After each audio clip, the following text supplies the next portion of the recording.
Welcome back to week 2 of Form 101.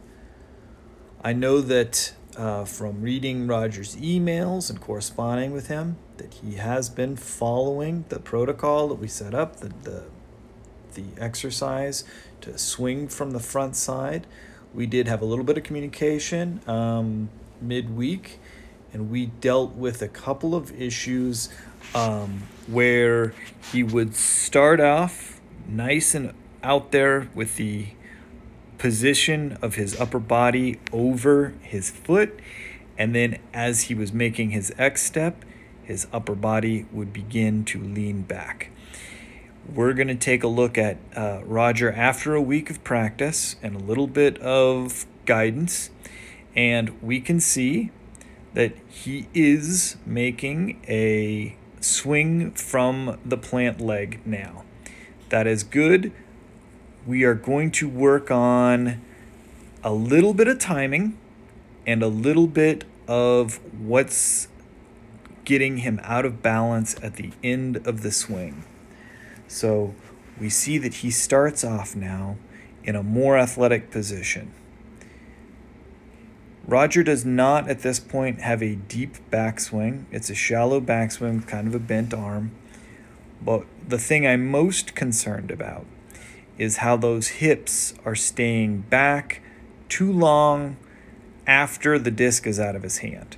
We've thrown the disc. It's time to let those hips release forward, like you're pushing your belt buckle right towards the target. And you can see his hips are still back because, we've been sort of in that sitting down in a chair position through the backswing, through the downswing, and our body sometimes doesn't want to release those hips forward because we know this is where we're going to get our power. But we want to be balanced through this, especially as we know that our body is going to be listening to us in this feedback loop of if I'm out of balance, if I know I'm going to be out of balance, I'm going to do things to counteract being out of balance. If I know I'm going to have to take a step to come out of this, you're probably not going to be throwing as consistent of a shot.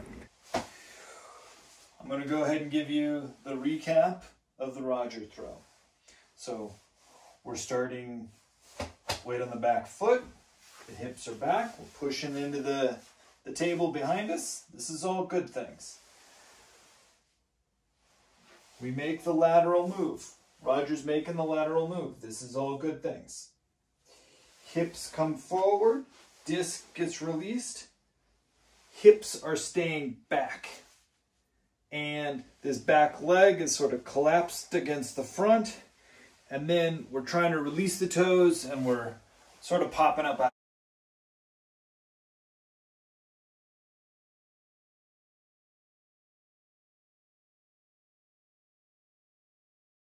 of balance.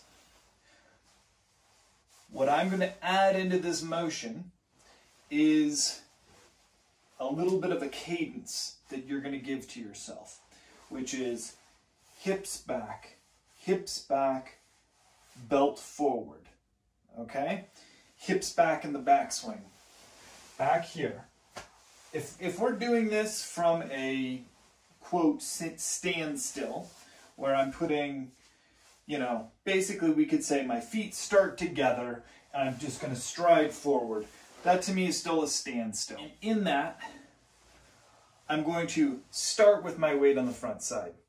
I'm going to settle and feel it because that's where my throw is going to take place. It's going to take place from the front side. Then I'm going to move my weight back.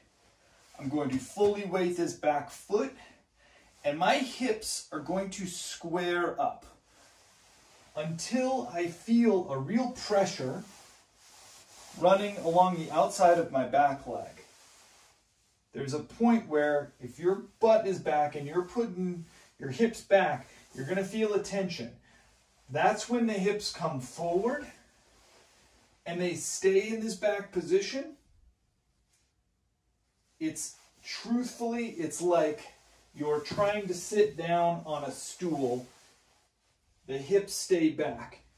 The disc comes forward. we've transitioned to this front leg, and the disc hits the 10 o'clock position. We go center chest, 10 o'clock position. This is where the change happens. The hips push forward. This is in conjunction with what I talked about last time, which is pressing out that front leg. Compress and press back out. To do this, it's a totally different feeling. It's going to be strange. When you press out that front leg on this practice swing, press, press. When we do that,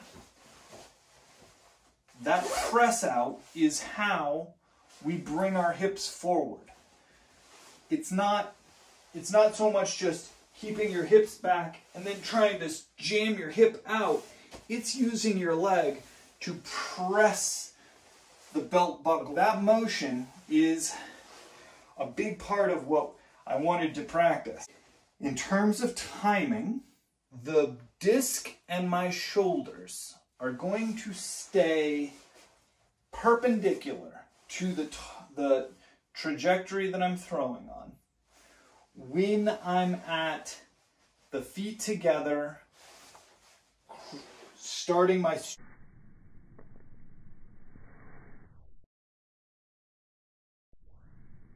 stride forward.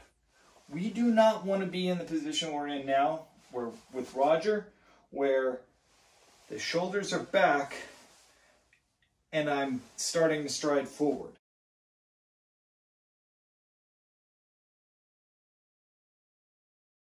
Because then I lose the backswing. I lose, in golf, the whole backswing, which, you know, if I was to do the Happy Gilmore, where I wanted to take an X step with ball golf, I wouldn't want to put my shoulders back and then run up and swing. I would want to have a regular swing that doesn't start until I get here, and then I would swing through. So the timing that we're reviewing when we're in the field is shoulders perpendicular to the line I'm throwing on, disc real close to being right in front of you.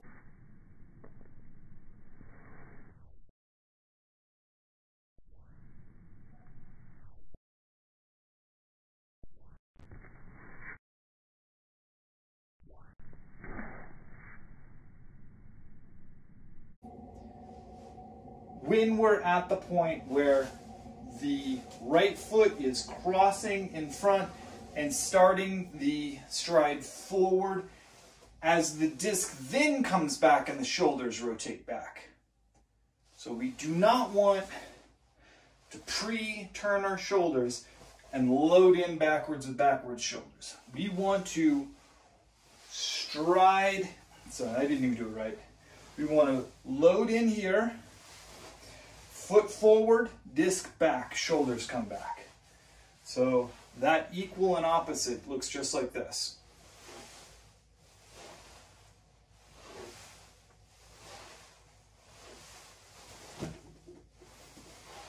That's different than getting to this position here and going, because we're coiling up our abdominal muscles. We're saying from here,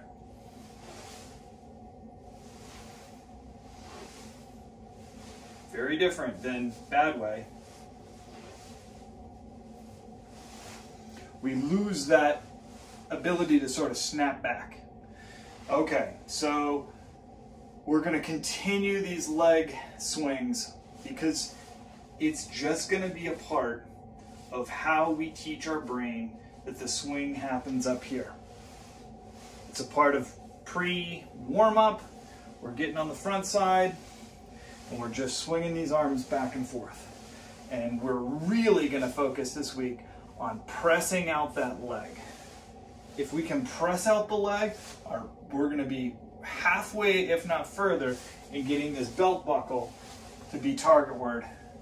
And then we just barely lift the toes And we're in a totally balanced finishing position.